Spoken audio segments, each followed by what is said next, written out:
Hey everybody, Fett here from Azalea Studios in Nashville. Welcome to Fett's Guitar Toolbox. Today I want to talk about chord voicings, and specifically some open chord voicings and voicings that you can mix with other sounds. One of the questions my partner Nancy Moran and I get a lot when we perform live is, how do you get such a big sound out of just two acoustic guitars? And the reason is, we're never playing exactly the same thing at the same time. We might even be on the same fret position, we might have a capo in the same spot, but there's always something slightly different between the chords that she plays and the chords that I play. So we're going to use the A chord today as an illustration of variations of a chord that you can use in different ways. And this is not just for performing, this is also for writing. If you use different variations of chords, different voicings, they will inspire you in different ways emotionally to write different songs. So I highly recommend taking all your basic chords and learning variations and different voicings for that purpose as well. So we're going to start with the lowly A chord, which most people learn to play this way. Some of us learn to play it this way. Or you might vary between the two depending on what the role of the chord is in a particular song. But there's your straight A triad major chord. So the first variation that we're going to do on the A is to actually keep the same basic shape but add a couple notes on top. So instead of playing the chord this way, we're going to play the main part of the chord with our index finger barring. And then we're going to take our pinky and put it up on the 5th fret on the 1st and 2nd strings to add two high notes to the chord, and it sounds like this. So suddenly you get that nice changy high-end openness that's happening in the chord that you don't get with a straight normal voicing. So those two played together with one guitar doing this and the other one doing this, you get a really nice big full chord out of that. Another variation you can use is open chords, and these are chords that have one or two notes that's different from the normal chord. In this case, instead of having a normal A triad, we're going to play an A add 2 or an A add 9, depending on what kind of chord purist you are. We're just going to drop our finger, depending on how you're playing it, either your pinky or your 3rd finger, off of the B string and let it ring out open. So now you're actually playing a B note in an A chord. So that's the add 2 or add 9. So that chord juxtaposed against the normal A gives a really interesting sound. So they can be played together or they can be played instead of each other. So there's one variation of an add 2 or an add 9. Another one that I like to play a lot is up here on the 5th fret.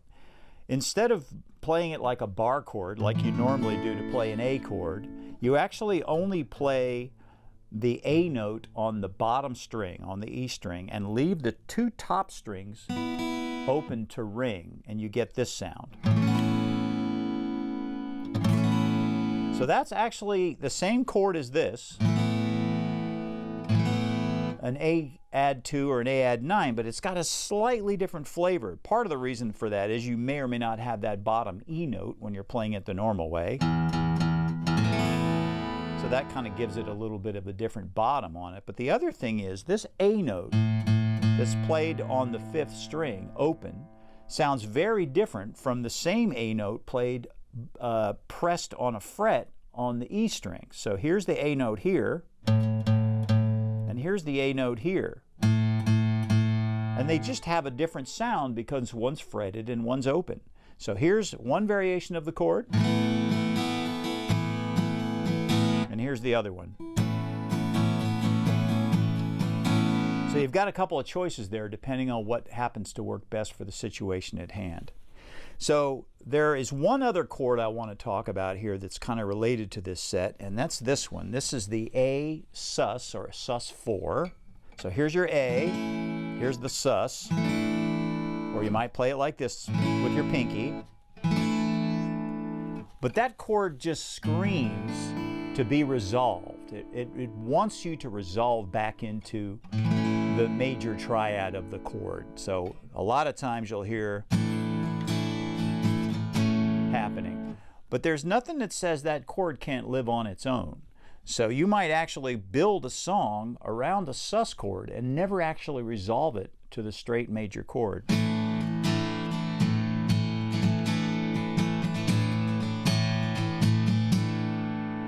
kind of gives this big open sort of tension to the sound of the song. And again, if you're juxtaposing that against another chord, another version of the chord, then you get a really interesting blend. And speaking of that, two A chords that go really, really well together. Well, this is actually true of this in any chord, but particularly in the A because of all the ringing strings. If you play an add 9 or an add 2 on one part or one track or one guitar, while the other part or track or guitar is playing the sus or sus4, those two chords together make a really big, huge open sound. So there's just a few variations of how you can play variations on the A chord and get those voicings to give you openness and bigness and fullness in your sound. You can do this with any chord on the fretboard. It doesn't just have to be an A. And there are many variations more of the A chord, in fact. You might know some, and feel free to make comments below this video about some other variations you know of this A chord here. But the point is, if you use these variations and you multiply them together with other parts or use them by themselves, they'll give you a different flavoring for how to play the guitar without anything too complicated. If you like what you're watching, feel free to subscribe to this YouTube channel. Make sure to like the video and share it, Will. Keep expanding, and I'll see you in the next video.